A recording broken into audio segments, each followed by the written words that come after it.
जय हिंद दोस्तों। आपने कभी मुग़ल किलों में भ्रमण किया है? मुग़ल किलों का निरीक्षण कभी किया है? या ऐसे कोई किले जानते हैं जहां जिनको मुग़लों ने बनाया था? आप ज़रूर देखे होंगे। दिल्ली में लाल किला है, आगरा में लाल किला है, फतेहपुर सीकरी, ऐसे बहुत सारे किले हैं जो मुग़लों ने बनाए हैं। हमें राजस्थान में ऐसे मिल जाएंगे।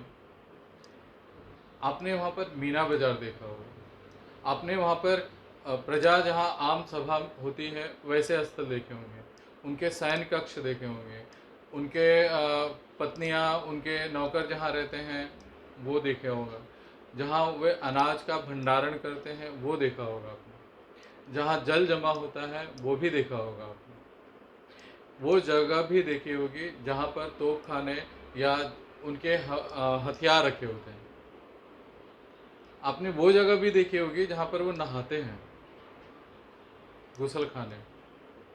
मगर आपने ऐसा कोई जगह देखा जहाँ पर वो पैखाना करते थे, जहाँ पर वो अपनी मलमूत्र त्याग करते थे? किसी किले में आपने आज तक शौचालय देखा है? मुझे पता है अब आप सोच में पड़ गए होंगे कि यार हमने तो ये देखा, और वैसे भी शौचालय जैसी छोटी सी चीज़ पे ध्यान देता भी कौन है? आपने, मैं दावे के साथ कह सकता हूँ, आपने उन किलों में शौचालय नहीं देखा हो, क्योंकि मुग़ल अपने किलों में शौचालय नहीं बनाते थे। शाहजहाँ अपने आप को बहुत वास्तुकला का विशेषज्ञ समझता था। अकबर अपने आप को महान कहलाते थे, मगर उन्होंने भी अपने किलों में कभी भी शौचालय नहीं बनाया। तो क्या वो मलमूत्र नहीं त्याग करते थे? क्या उनके हकीम ऐसा कुछ दवा दे देते थे जो खाना पच जाता था मगर मलमूत्र वो बनता नहीं था? संभव है? नहीं। तो फिर वे मलमूत्र कैसे त्याग करते थे और उसके मलमूत्रों का होता क्या था? मैं आपको बताता हूँ। बिंदास धीरज में आपका स्वागत है। मैं धीरज फुलमती सिंह।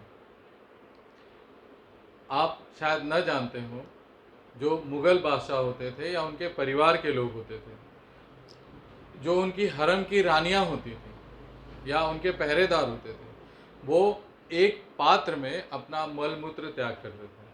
टोकरी हो या छोटा सा कोई टोप जैसा पात्र हो, उसमें वो अपना मल या मूत्र त्याग करते थे। बाहर नहीं जाते थे त्याग करने, किले में ही त्याग करते थे। और आपको पता है ये उठा के फेंकता कौन था? ये उठा के हमारी हिंदू धर्म की मूल जाति दलित होते थे, भंगी होते थे, मरहर होते थे, मतहर होते थे, ये उठा के फेंकते थे। आपको पता है ये भंगी कौन थे? भंगी हो, मतहर हो या दलित हो, ये एक वक्त स्वर्ण जातियां होती थी, जो उनको मुग़ल शासकों ने शर्त रख दी थी कि या तो आप हमारे साथ इस्लाम कबूल करो, हमारा इस्लाम कबूल करो, या फिर आप मल मूत्र उठाकर फेंकने के लिए तैयार हो या अपनी जान दे दो। उन्होंने अपनी जाति, अपना धर्म न त्याग करके भी मजबूरी में, बदनामी में, अपने रूह को कपाते हुए भी उन्होंने मल मूत्र फेंकने के लिए तैयार हुए, मगर उन्होंने अपना धर्म नहीं छोड़ा। ये क्षत्रिय होते थे, ब्राह्मण होते थे। कालांतर में हमने इनको भंगी कहना शुरू किया। भंगी किसको कहते हैं पता है? जिन्होंने अपना जनेऊ त्याग दिया, भंग कर दिया। मलमूत्र उठाते समय जनेऊ कान से लगाए जाते हैं, किया जाता है। उन्होंने त्याग दिया, इसलिए उन्होंने भंग कर दिया, इसलिए उन्हें भंगी कहते हैं। कालांतर में वो भंगी हो गए। ये ऐसे लोग थे जो